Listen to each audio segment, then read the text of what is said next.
if I envision our bunker, the recording studio that we have built for ourselves, it would be the room with a desk and everything, and a couch behind it for the band, and over there is where the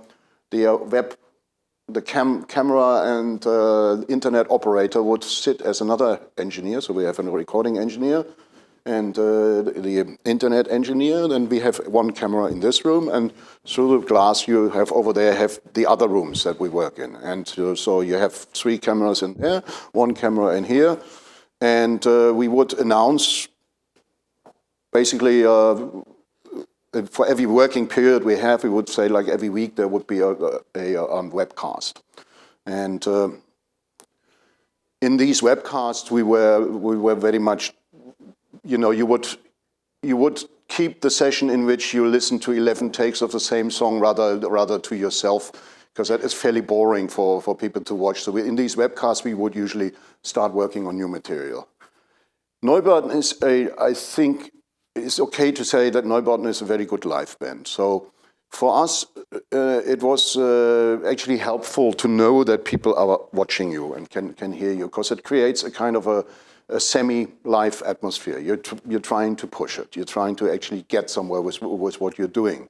And in the same time that we're webcasting and probably play, then the web engineer would sit there and follow the whole chat, you know, explaining what we're doing and translating what we are doing, and we would see instantly, would actually see the reactions.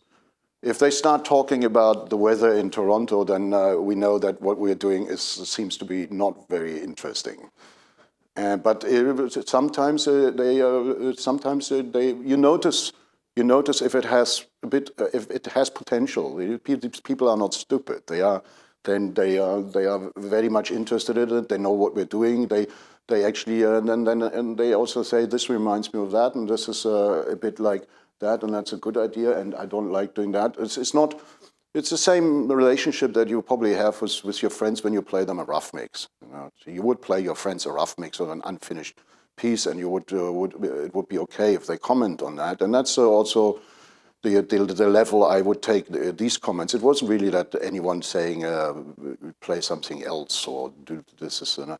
I mean, there are always people in between that just want us to play Haus der Lüge and do that for the rest of our lives. But that's not really the nature of most of the comments. Well, there's very, very few exceptions. I never have lyrics first. I usually come in on, it's not just me, that's also others in the band. I come in with particular ideas what I like to explore, and sometimes I have particular chord progressions. Yes, we do have chord progressions sometimes. Sometimes I have only sometimes the start is rather in a material or in a particular object, and sometimes it is a lyrical fragment that I start with, and then it has to grow and has to work in different directions. What we do actually quite often is we have since earliest times of Neubauten, we always improvised on stage. We do that less now, but then in the beginning basically everything was improvised. But we still have these spaces within a normal given concert where we don't know what we're going to do, which we really leave open and just start playing. And very often we take the best of those Rampen and try to recreate them. Once we, you know, if we come back from a tour, we deliberately listen to all these different live improvisations, and we find out this one and that's a true one, and you can find that on the record. There's a piece on it called Von Wegen. The start is the Rampe from Lissabon, and the end is the Rampe from Budapest.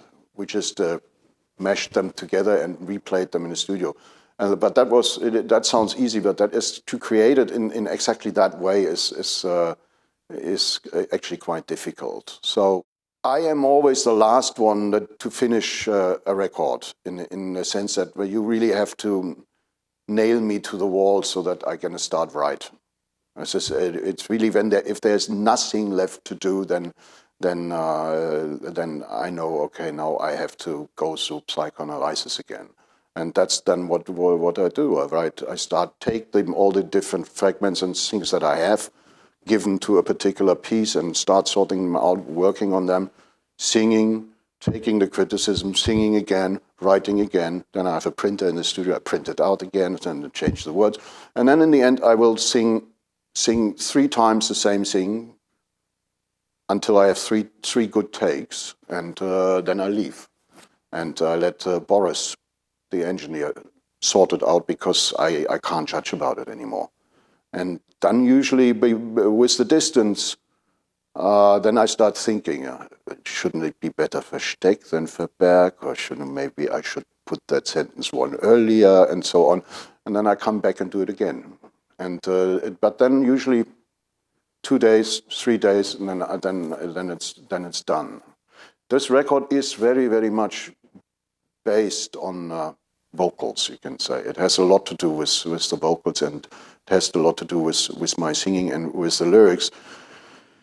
Simply, normally when I come out of a recording process and go on these interview tours, I can tell a lot of stories about what great material we have found here and what we have worked with now, and all things that we have just, and that wasn't so much the case here. There's hardly anything, on the material side, there's hardly anything new. We didn't come up with great new constructions, installations. It is the same old Neubauten instruments as we had carried around for the last 5 or 6 years. So, but it is a lot of singing on this one.